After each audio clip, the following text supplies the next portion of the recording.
একদিন একটা রাজায় উয়ার রাজ্যের ৩টা মন্ত্রী রাজ দরবারত ডাকায় আর ডাকিয়া ৩জন কাকে আদেশ দেয় যে উমা ৩জনের ৩টা একটা একটা করে রাজবাড়ি ঢাকি নিয়া ফলের বাগানত যায় যায়া যাতে যত ভাল ভাল ফল পায় ওই ফলগিলা ছিঁড়িয়া ঢাকি বোঝাই করিয়া যাতে আইসাকালি রাজবাড়িত আনে। ঠিক তেমনে রাজার আদেশ মতে উমা ৩জনে ফল বাগানত যায়া আলাদা আলাদা হিসাবত ফল ছিঁড়িয়া জমা করা আরম্ভ করি দেয়। প্রথম মন্ত্রীটাই চেষ্টা করেছিল যে রাজার জন্য যাতে ভাল ভাল ফল ছিঁড়িয়া আনিবার পায়, যেই ফল গিলাই নাকি খাইতে মিঠাও যাতে হয় আর স্বাস্থ্যের জন্য যাতে স্বাস্থ্যবানও হওয়া যায়। উভয় অনেক কষ্ট করিয়া ভাল আর মিঠা মিঠা ফলগিলা বাঁচিয়া ছিঁড়েছিল।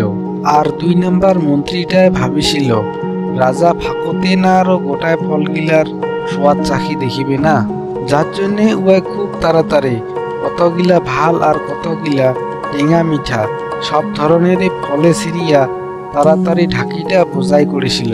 আর ৩ নম্বর মন্ত্রীটা ভাবিছিল রাজার নজর তো বোঝাই ঢাকি গিলার উপর পড়িবে, ঢাকির তলত কি আছে রাজা ফাঁকতে না ঢালি দিয়া দেখিবে।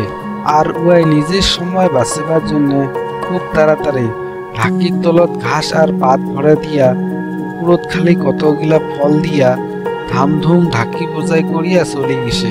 পরের দিন রাজায় উয়ার ৩টা মন্ত্রী ঢাকিগিলা সহকারে রাজদরবারত ডাকাইছিল আর উমার ঢাকিগিলা ঢাকা দেওয়া আছিল। আর রাজায় একটা ঢাকিরও ঢাকা উল্টিয়া দেখিবার চায় নাই যে ঢাকিগিলার তলত কি আছে। আর অমন করি না দেখা করিয়ায় রাজায় অন্য মন্ত্রীগিলাক আদেশ দিছিল যে ইমাক ৩জন কাকে ঢাকিগিলা সহকারে ২ মাসের জন্য কারাগারত ভরে থাও আর খাওয়া দাওয়ার জন্য যত কিছু আছে ইমার ঢাকিগিলাত ওইলার দ্বারা ইমা খাওয়া দাওয়াটা চলে নিবে, বাহেরাত থাকি আর কোনো দেওয়া না হবে। আর ওই ৩জন মন্ত্রীকে ঢাকি সহকারে কারাগারত ভরিয়া থইছে। আর কারাগারত উমার সাথত কোনো কিছুই নাছিল খাওয়ার জন্য, খালি মাত্র ওই ফলমূলগিলা বাদ দিয়া। ১ নম্বর যেটা মন্ত্রী আছিল উয়ার সাথত মিঠা আর স্বাস্থ্যকর ফল আছিল আর উয়াই ওইলা আরাম মতন খায়া আছিল। আর ২ নম্বর যেটা মন্ত্রী আছিল উয়াই কতগিলা ফল মিঠা পাইছে আর কতগিলা ফল টেঙা তিতা পাইছে। কিন্তু যেই ৩ নম্বর মন্ত্রীটা আছিল উয়ার সাথত খাওয়ার জন্য খালি অল্প ফলমূল আছিল আর বাকি বেশিরভাগে আছিল ঘাস আর গছের পাতে বেশি আছিল। ২ মাস কারাগারত থাকার পরে যেটা প্রথম মন্ত্রী আছিল উয়া পুরা স্বাস্থ্যবানে আছিল, উয়া দেহার শরীরের কোনো হয় নাই। আর ২ নম্বর যেটা মন্ত্রী আছিল উয়াই অনেক বেমারি হইয়া বেড়েছে। আর যেই ৩ নম্বর মন্ত্রীটা আছিল উয়াই ওই ২ মাসের কারাগারত মারা গেছে, কেননা উয়ার সাথত খাওয়া দাওয়া করার জন্য ঘাস আর গছের পাতে বেশি করে আছিল। আর একটা মানসি হইয়া ঘাস আর গছের পাত খায়া তো জীবন বাঁচাটা প্রায় সম্ভব নহয় না, যার জন্য ৩ নম্বর মন্ত্রীটা মারা যায়।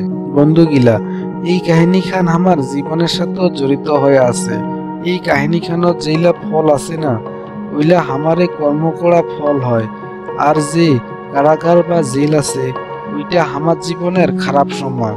বন্ধুগিলা, গোটাই জীবনটাই আমার যত কামাই করি না ওইলা আমার বয়া সময়ত আমার কামত আইসে। যদি আমার গোটাই জীবনটাই বেশি করি বয়া কামে করে এসছি কাহরও ভালে করি নাই, সবাইকে দুঃখই দিছি, তাহলে আমারও বয়া সময়ত কাহয় সাতত না দে। আর মানসি ভাল চিন পায় ভালে হইছে ইয়ার সাথত এমন হইছে, কেননা ইয়াই কামে এরকম করেছিল। কিন্তু যেই মানসিটা সবারে ভালে করে সবারের সাথত ভালে করে জেলা উয়ার উপরত সমস্যা এসে যন্ত্রণা এসে, তাহলে ওই কর্মটা যে কোনো একটা মানসির উপরত নিশ্চয় ঘুরিয়া পাওয়া যায়। তো বন্ধুগিলা, এই কাহিনীখানে আমাক এইটাই শিক্ষা দিল আপনি সবসময় ভাল কর্মই করেন, ভাল কর্ম করে থাকেন, আর একদিন আপনাকেও আপনার করা ভাল কর্মের ফল ভালে পাবেন। ভিডিওখানত একটা লাইক দেন আর ভিডিওখান লগ বন্ধুর সাথেও তো শেয়ার করেন।